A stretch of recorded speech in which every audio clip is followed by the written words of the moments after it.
Assalamualaikum warahmatullahi wabarakatuh. Saya Bella Elvindra, NIM 21273, kelas PAI 3B. Saya akan membacakan dan menjawab pertanyaan ujian tengah semester Manajemen Pendidikan yang diampu oleh Ibu Sito Rahmana MA. Baiklah, dengan tidak memperpanjang kata-kata mukalimah, saya langsung saja membacakan soal dan jawaban ujian tengah semester dari saya. Soal yang pertama yaitu jika saudara diangkat menjadi kepala dinas pendidikan di daerah saudara, tugas pertama yang harus dikerjakan adalah menyusun rencana strategi pengembangan pendidikan menjadi tanggung jawab dinas selama masa jabatan saudara. Jelaskan secara rinci dan lengkap langkah-langkah strategis apa yang akan Anda lakukan dalam membuat visi, misi, tujuan, dan strategi program pendidikan dan sarana dan sasaran pendidikan.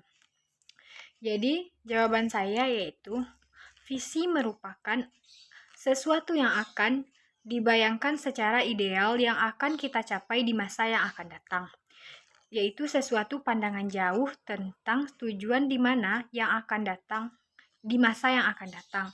Jadi, jika saya diangkat menjadi kepala dinas pendidikan, maka visi saya adalah visi yang pertama terwujudnya pelayanan masyarakat yang bermutu, yang kedua menyelenggarakan layanan pendidikan yang kondusif dan berkualitas sesuai dengan standar nasional SNP.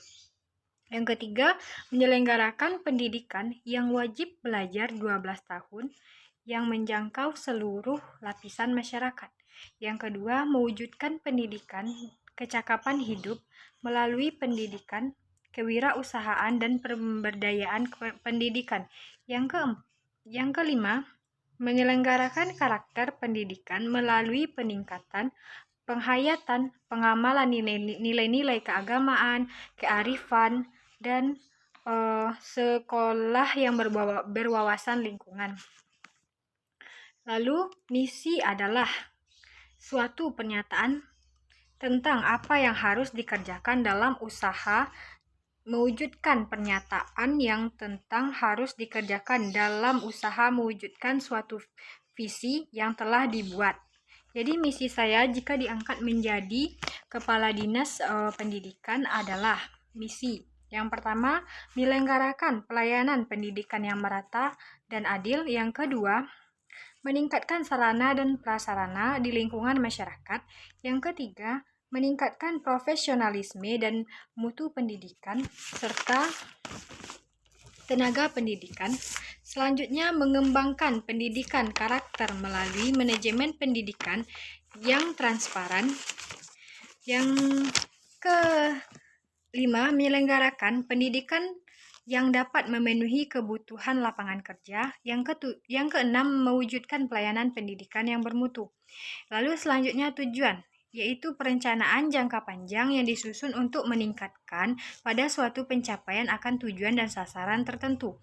Dan jika saya diangkat menjadi kepala dinas pendidikan, tujuan saya adalah yang pertama, tersedia dan terjangkaunya layanan pendidikan masyarakat yang bermutu dan berkesetaraan. Yang kedua, terjaminnya kepastian memperoleh layanan pendidikan dan bermutu dan berkesetaraan. Yang ketiga, tersedianya dan terjangkaunya layanan pendidikan dasar yang bermutu, relevan dan berkesetaraan. Yang keempat, tersedianya layanan pendidikan non-formal dan formal yang bermutu dan berkesetaraan. Yang kelima, tersedianya sistem kelola yang handal dalam menjamin terselenggaranya layanan pendidikan yang prima dan baik. Lalu selanjutnya, strategi adalah menyatakan tentang bagaimana langkah-langkah dan strategi kepala dinas pendidikan dalam mengelola pegawai dan meningkatkan kinerja pegawai. Dan jika saya diangkat menjadi kepala dinas pendidikan, jadi strategi saya adalah yang pertama, mengoptimalkan pelaksanaan diklat dan sosialisasi karena sudah tersusun jadwal per tahun dilaksanakannya. Yang kedua, sosialisasi yang baik kepada masyarakat agar lebih memahami tentang pendidikan tersebut. Yang ketiga, menghimbau untuk wajib mengikuti diklat dan sosialisasi dan pelaksanaan berjalan secara optimal. Yang keempat, menambah tenaga pendidik untuk mensosialisasikan pendidikan tersebut. Selanjutnya, program pendidikan, yaitu kegiatan-kegiatan dalam mencapai tujuan pendidikan sesuai dengan strategi dan kebijakan pendidikan yang telah ditetapkan. Jadi, jika saya diangkat menjadi kepala dinas pendidikan, maka program pendidikan saya yaitu yang pertama, mengembangkan sarana dan prasarana bermain yang merata, pelatihan kompetensi tenaga pendidik sesuai dengan jadwalnya, pengadaan alat praktik pada siswa dan tenaga pendidik. Lalu selanjutnya, sasaran pendidikan. Sasaran pendidikan yaitu menumbuh kembangkan potensi sumber daya manusia agar menjadi manusia yang berakhlak, dewasa, dan beradab. Jadi jika saya diangkat menjadi kepala dinas pendidikan, maka sasaran pendidikan saya ada dua. Yang pertama yaitu meningkatkan aksesibilitas dan layanan pendidikan. Yang kedua, meningkatkan tata kelola masyarakat dan perangkat pendidikan di daerah tersebut. Yang selanjutnya, soal nomor 2. Yang soalnya, sejatinya pendidikan bertugas untuk menyiapkan peserta didik agar dapat mencapai peradaban yang maju melalui perwujudan suasana belajar yang kondusif, aktivitas pembelajaran semakin menarik dan menyenangkan, sehingga proses pendidikan menjadi lebih aktif dan kreatif. Lalu, bagaimana seharusnya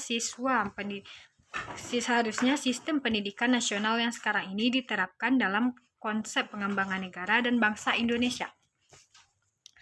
Jadi pertanyaan tersebut menurut jawaban saya yaitu seperti kebijakan belajar, memberi pendekatan setiap unit pendidikan yang berinovasi. Konsep ini harus menyesuaikan kondisi di mana proses belajar tersebut diadakan.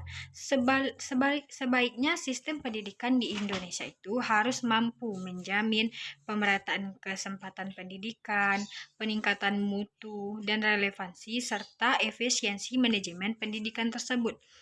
Pendidikan nasional untuk menghadapi tantangan sesuai dengan tuntutan perubahan kehidupan lokal, nasional, dan global dalam pendidikan tersebut. Selanjutnya, soal nomor 3, pengembangan profesionalisme guru menjadi perhatian secara global karena guru memiliki tugas dan peran bukan hanya memberikan ilmu, pengetahuan, dan teknologi saja, melainkan juga sikap, jiwa yang mampu bertahan dalam era hiperkompetensi.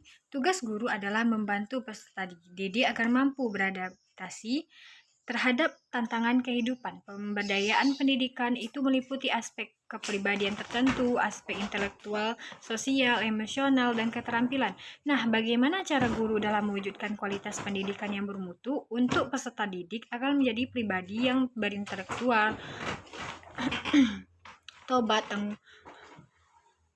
hebat, tanggung jawab, dan mandiri?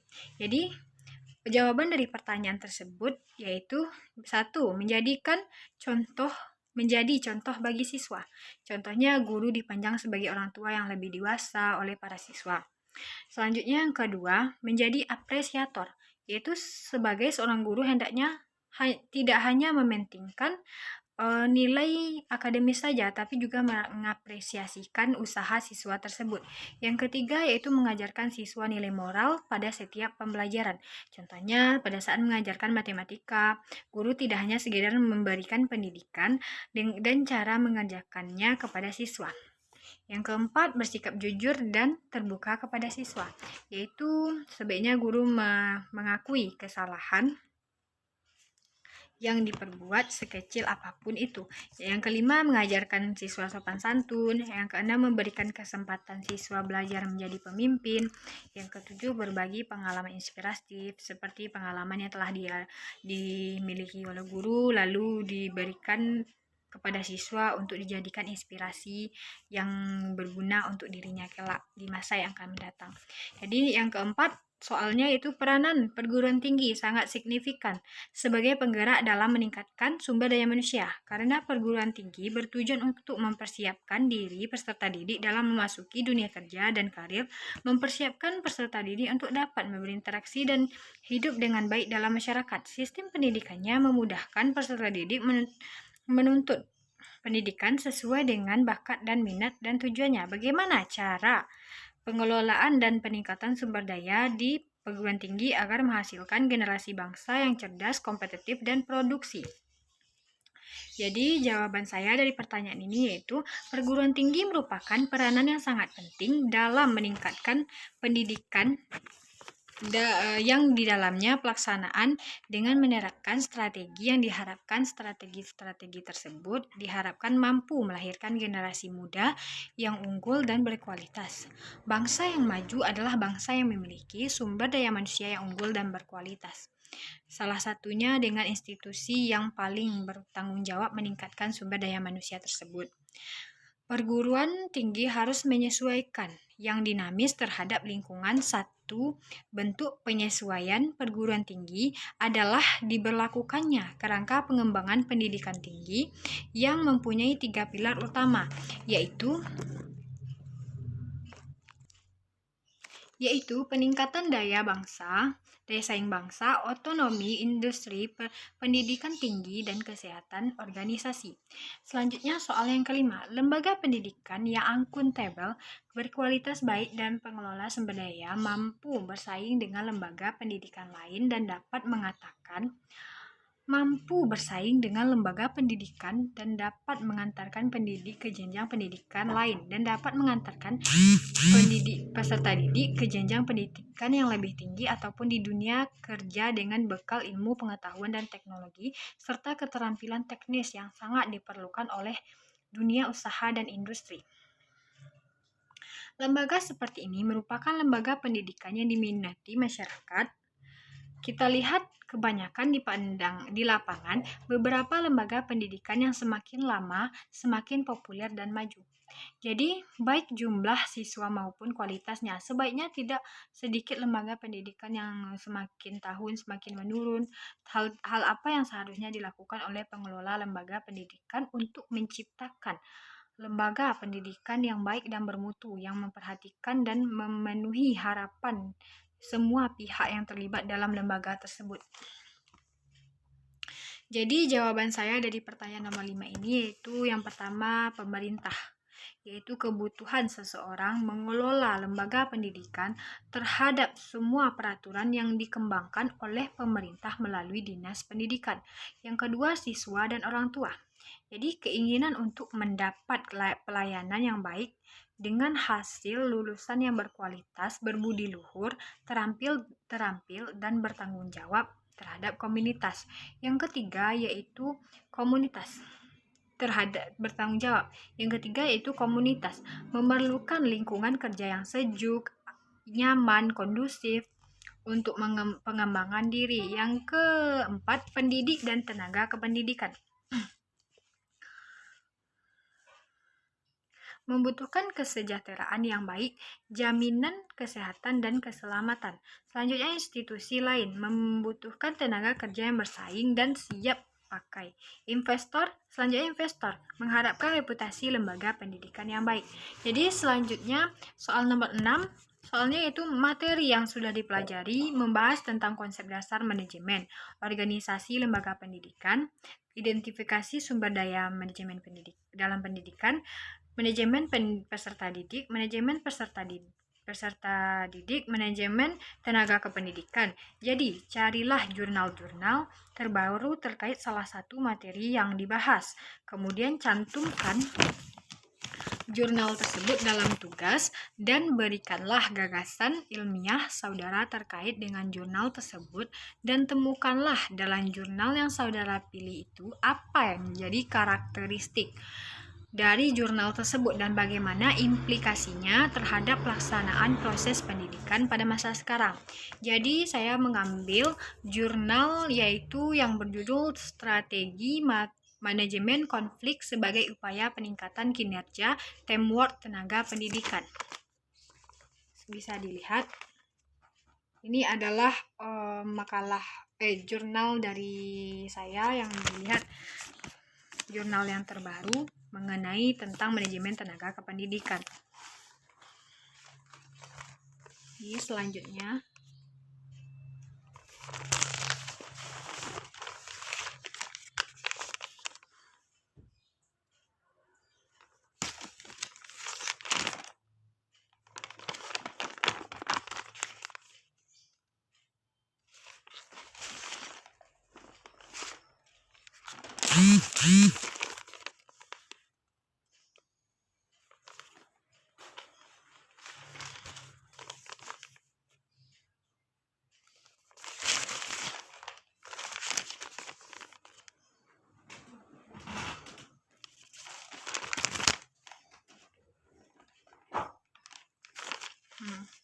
Dan ini adalah daftar isi dari jurnal saya. Selanjutnya kita disuruh untuk membuat gagasan ilmiah. Jadi gagasan ilmiah dari saya yaitu dimulai dari bab 1, bab 2, bab 3, dan penutup. Jadi bab 1 itu berisi pendahuluan, yaitu berisi pendahuluan. Bab 1 itu berisi pendahuluan, yaitu di mana ada latar belakang, ada rumusan masalah, ada tujuan, ada manfaat. Selanjutnya adanya bab 2. Yaitu bab 2 mengkaji tentang kajian teori atau tinjauan pustaka, yaitu adanya kajian teori.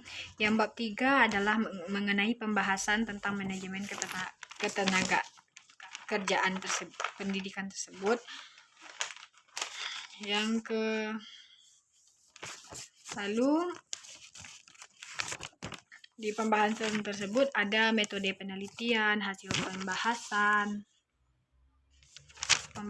Lalu bab 4 yaitu penutup, yaitu simpulan yang berisi simpulan-simpulan tentang analisa dan pembahasan bahwa strategi manajemen konflik berpengaruh secara positif dan signifikan terhadap kinerja teamwork tenaga pendidikan. Hal ini menunjukkan bahwa semakin baik strategi manajemen konflik berpengaruh dilakukan agar semakin dapat meningkatkan kinerja teamwork tenaga pendidikan yang dihasilkan dapat diukur dari terciptanya keharmonisan kerja, terjadinya komunikasi yang terbuka, adanya pertimbangan dan akan efektivitas dan efisiensi kerja terbuka dalam penggunaan metode-metode untuk membantu dalam penyelesaian pekerjaan.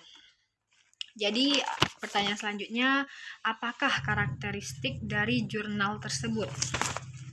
Jadi menurut saya karakteristik dari jurnal yang saya ambil tersebut yang berjudul Strategi Manajemen Konflik sebagai Upaya Peningkatan Kinerja Teamwork Tenaga Pendidikan tersebut, karakteristiknya yang pertama terdapat kebijakan tenaga kerja yang baik dan efisien. Yang kedua, terdapat pimpinan dan yang dipimpin dalam suatu tenaga kerja yang baik sehingga tercipta hubungan harmonis sesama pekerja, saling meningkatkan pengetahuan dan keberagaman satu sama lain, serta saling membantu dalam pekerjaan ketenaga kerjaan. Yang ketiga, terdapatnya manajemen ketenaga pekerjaan yang luas dan serta beraturan. Lalu pertanyaannya, apakah implikasi terhadap pelaksanaan proses pendidikan tersebut? Menurut saya, implikasi manajemen pendidikan dan tenaga kependidikan sekolah dasar maupun perguruan tinggi dan tempat-tempat pendidikan lainnya sangat membutuhkan dan harus dijaga. Penerapan manajemen kependidikan dan tenaga kerja dapat meningkatkan kualitas dan pendidikan dimanapun dan di jenjang apapun, sehingga tercipta suatu hubungan yang harmonis dan terarah. Jadi hanya sekian pembacaan jawaban ujian tengah semester manajemen pendidikan saya, Bu. Bisa dilihat pada hasil jawaban saya yang dikirimkan oleh teman-teman saya. Hanya sekian yang dapat saya sampaikan. Salah dan janggal saya mohon maaf. Assalamualaikum warahmatullahi wabarakatuh.